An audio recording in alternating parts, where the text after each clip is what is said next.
नमस्कार, national affair में आपका स्वागत है। मैं हूं कुमार और देखिए, भारत स्पेस बिजनेस में लगातार अपना शेयर बढ़ाने की कोशिश कर रहा है और फिलहाल पूरे वर्ल्ड में जो जियोपॉलिटिकल टेंशन चल रही है उसका एडवांटेज भी भारत को है, क्योंकि इस वजह से स्पेस बिजनेस में चाइना और रशिया फिलहाल आइसोलेट हो रहे हैं और इंडिया अपने आप को पेश कर रहा है स्पेस एक्स के अल्टरनेटिव के तौर पर। रिसेंटली आप लोगों को याद होगा कि इसरो की जो कमर्शियल आर्म है न्यू स्पेस इंडिया लिमिटेड, उसके थ्रू इसरो ने अपने रॉकेट से 36 सैटेलाइट लॉन्च किए थे एक ब्रिटिश कंपनी वनवेब के लिए। और इस लॉन्च ने न सिर्फ वनवेब कंपनी का सैटेलाइट का कॉन्स्टलेशन कंप्लीट किया स्पेस में, बल्कि पूरी दुनिया को दिखा दिया है कि स्पेस बिजनेस में भारत के इरादे क्या हैं। देखिए, पूरे वर्ल्ड में satellite based high speed internet delivery की डिमांड लगातार बढ़ रही है और इसके लिए आने वाले टाइम में स्पेस में ज्यादा से ज्यादा सैटेलाइट लॉन्च किए जाएंगे।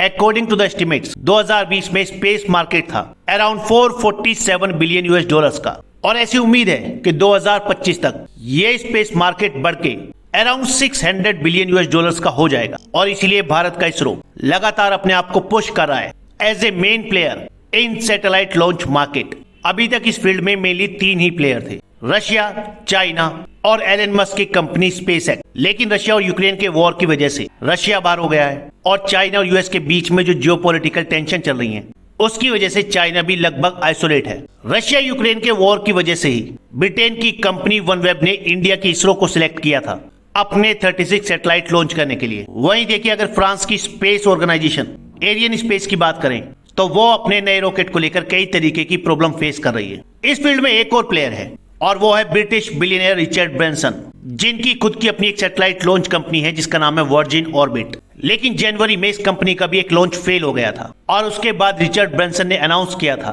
कि वो इंडेफिनेटली यानी पता नहीं कब तक के लिए अपने सभी ऑपरेशंस बंद कर रहे हैं। अब अगर इस लिहाज से देखें तो इसरो का पूरे वर्ल्ड में एक ही मेन कंपटीटर है और वो है एलन मस्क की कंपनी स्पेसएक्स। लेकिन अगर स्पेसएक्स फुल है, बिजी है और एक्सपेंसिव है तो आपको उसका अल्टरनेटिव तलाशना पड़ेगा। और फिलहाल जो हालात चल रहे हैं आप उसके लिए चाइना की तरफ नहीं देख सकते, क्योंकि इन हालात में चाइना यूएस के साथ काम नहीं कर सकता और फिलहाल मेजोरिटी ऑफ डिमांड यूएस या यूरोप से ही क्रिएट हो रही है। अगर पॉलिटिकल सिचुएशंस की बात करें तो इस मामले में इंडिया और इंडिया की स्पेस एजेंसी इसरो एक बेटर प्लेस पर हैं।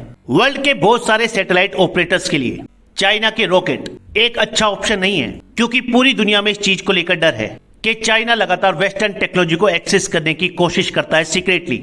और अगर इस लिहाज से इंडिया को देखें तो पिछले कुछ सालों में इंडिया और यूएस काफी क्लोज आए हैं। साथ ही जो अदर रीजनल पावर है जैसे कि ऑस्ट्रेलिया एंड जापान, उनके रिलेशन भी इंडिया के साथ काफी बेहतर हुए हैं। और सबसे बड़ा एडवांटेज है इंडिया का लॉन्च कॉस्ट। भारत का इसरो जो सैटेलाइट लॉन्च करता है स्पेस में वो पूरी दुनिया में सबसे सस्ता है। देखिए, अकॉर्डिंग टू द रिपोर्ट्स, अगर 150 केजी से कम वेट वाले सैटेलाइट लॉन्च की बात करें तो उसे लॉन्च करने की जो कॉस्ट है उसका ग्लोबल एवरेज है अराउंड 786 करोड़ रुपए। लेकिन अगर वहीं इसरो के एसएसएलवी रॉकेट के थ्रू इसे लॉन्च किया जाए तो उसकी कॉस्ट आएगी सिर्फ 30 करोड़ रुपीस। इवन अगर इंडिया अपने पीएसएलवी के थ्रू यानी पोलर सैटेलाइट लॉन्च व्हीकल के थ्रू भी सैटेलाइट लॉन्च करता है तो उसकी कीमत आती है सिर्फ 200 करोड़ रुपए। भारत के स्पेस सेक्टर को डेवलप करना इंडिया के प्राइम मिनिस्टर नरेंद्र मोदी के मेक इन इंडिया इनिशिएटिव का एक मेन प्लैंक है, जो दुनिया की 5वीं सबसे बड़ी अर्थव्यवस्था को टेक्नोलॉजिकल इनोवेशन में एक टॉप डेस्टिनेशन बनाना चाहते हैं। भारत की सरकार लगातार इंडिया की स्पेस एजेंसी को और ज्यादा बिजनेस फ्रेंडली बनाने की कोशिश कर रही है और साथ ही इंडिया में स्पेस स्टार्टअप्स की ग्रोथ को भी प्रमोट कर रही है।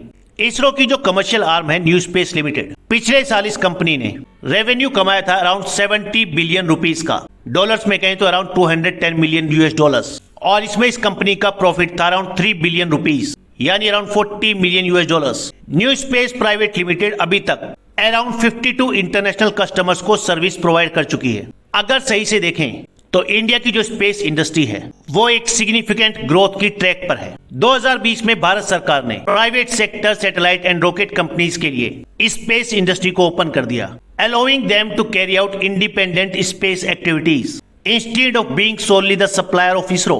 और इसके अंदर इन प्राइवेट कंपनीज को ये भी फैसिलिटी प्रोवाइड की गई है कि वो इसरो की फैसिलिटीज जैसे कि लॉन्च पैड या लेबोरेटरीज को भी यूज कर सकते हैं। ऐसी उम्मीद है कि 2025 तक इंडिया की satellite launch service almost double हो जाएगी, अराउंड 1 बिलियन यूएस डॉलर्स। लेकिन अगर आंकड़ों की बात करें तो अभी भी भारत और भारत का इसरो चाइना से थोड़ा पीछे है। देखिए मार्च 2020 तक जितने भी अर्थ ऑर्बिटिंग सैटेलाइट थे उसमें चाइना का शेयर था अराउंड 13.6%, जबकि इंडिया का शेयर था सिर्फ 2.3%। लास्ट ईयर चाइना ने लॉन्च किए टोटल 64 सैटेलाइट्स। हालांकि चाइना की ज्यादातर प्राइवेट कंपनीज अभी भी अपने खुद के रॉकेट डेवलप करने में लगी हुई हैं, लेकिन वहां भी कुछ कंपनीज ने ऑर्बिटर लॉन्च स्टार्ट कर दिए हैं।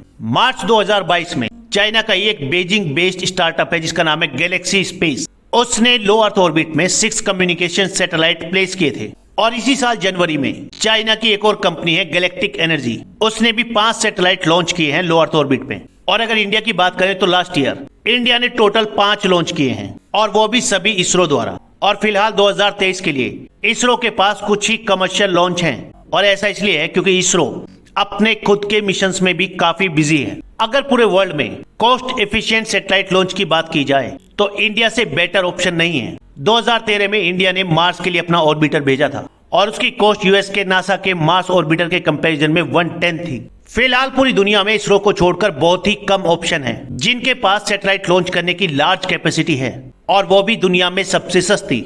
तो आप कह सकते हैं आने वाला जो डिकेड है स्पेस इंडस्ट्री का, इसरो डेफिनेटली उसको डोमिनेट करने वाला है। फिलहाल इस वीडियो में इतना ही। नेक्स्ट वीडियो में जल्द मिलेंगे। धन्यवाद।